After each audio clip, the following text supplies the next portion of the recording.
Doctor Zakir নায়েকের যে 13 খণ্ড lecture আছে ওর ভেতরে আমি পেয়েছি 2টা ক্ষতি হবে দাড়ি কাটলে, যারা প্রতিদিন চাষে এই ত্বক নষ্ট হয়ে যাবে, 2 নম্বরে যৌন শক্তি হারিয়ে যাবে।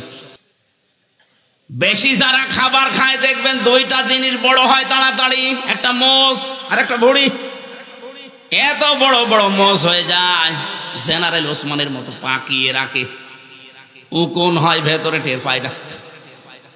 কুষ্টিয়ার বড় বাজারে একবার এক চাষারে বললাম, চাষা আপনার মোষগুলো তো কাঁচা ছিল, পাকলো কবে?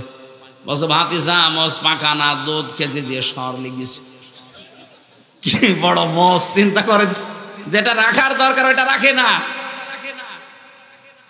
নবীজির উম্মত দাবি করলে দাড়ি আপনি লম্বা করবেন আর মোষ খাটো করবেন, এইটা আপনি রাখেন না, রেখে দিয়েছেন ওপরেরটা। আশা করছি যারা দাড়ি রাখেন একটু রাখেন, এক মুষ্টি পরিমাণে রাখেন, আপনার চেহারার সৌন্দর্য বৃদ্ধি হয়ে যাবে। যারা দাড়ি রাখে তাদের 2টা ক্ষতি হয়।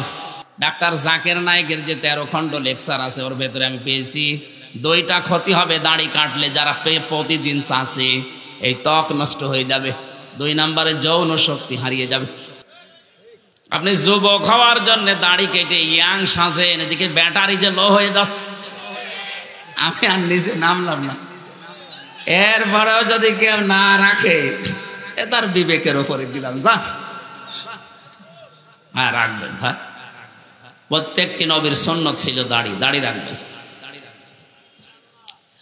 আমার কথা ছিল যেহেতু কোরআনের আমল রমজান, 2 নম্বরে রমজানের বিষয় আল্লাহ পাক বলেন, নবীজি বলেন, কিয়ামতে আল্লাহ যখন নিজে রোজাদারদের সাথে এসে সাক্ষাৎ করবেন, ওটা অন্য কেউ সাক্ষাৎ পাবে না, শুধু রোজা যারা রেখেছিল তারা আল্লাহর সাক্ষাৎ পাবে। বলেন সুবহানাল্লাহ। কোরআনের আমল যদি কেউ করে তার পুরস্কার কে দেয়? আমান হাকামা বিহি আদালা, যারা কোরআনের বিচার করে তারা ন্যায় বিচার কায়েম করতে পারে। মুসলমানেরা বাংলাদেশে কোরআনের বিচার আছে? বলেন, কোরআনের বিচার থাকলে আমি 3 বছর হয়েছে ভেতরে কাটালাম। কোন কারণে? সিএমএম কোর্ট, জজ কোর্ট, হাইকোর্ট মিলিয়ে মামলাটা কতবার।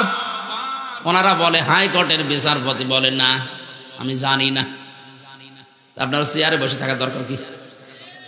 হাইকোর্টের বিচারপতি যদি এ কথা বলতে পারে, তাও মামলাটা 20-30 বার যদি ওঠার পরে যে আমি জানি না, আমি বিচার পাবো কার কাছে? কোরআনের বিচার যদি থাকতে কথা বলতে পারতো? বলেন বলেন। হযরত ওমরের জামানায় যে প্রধান বিচারপতি ছিল তিনিও তো বিচার করেছিলেন। হযরত ওমরের ছেলের বিচার দাও।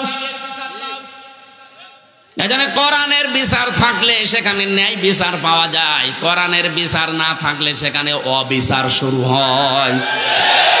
তার প্রমাণ আমরা নিজেরাই। অমাং দায়, হাদিসটা ভালো করে খেয়াল করুন। অমাং দায় ইলাইহি হাদা, যে ব্যক্তি কোরআন দিয়ে মানুষকে ডাক দেয় আল্লাহ নিজে তাকে হেদায়েতের উপরে রাখে। আপনি যদি হেদায়েতের উপরে থাকতে চান, শুধু জুব্বা গায়ে দিলে, পাগড়ি মাথায় দিলে, তসবিহ টিপলে হেদায়েতের উপরে থাকা যায় না। হেদায়েত একটা আলাদা জিনিস, এর উপরে থাকতে হলে আপনাকে জীবন মরণ নিয়ে হলেও কোরআন দিয়ে ডাকা লাগবে। কি দিয়ে? দাঁড়া একালিপ টান আছে। অমাং দাঁড়া ইলাইহি হাদা, যে ব্যক্তি কোরআন দিয়ে মানুষকে ডাকবে আল্লাহ নিজে তাকে হেদায়েতের উপরে রাখবে। হাদিসের শেষ কথা আরো মূল্যবান, ফাকাদ হুদিয়া ইলা সিরাতিম মুস্তাকিম, কেউ যদি কোরআনের ডাকে সাড়া দিতে পারে আল্লাহ নিজে তাকে সিরাতে মুস্তাকিম নসিব করে দেবে।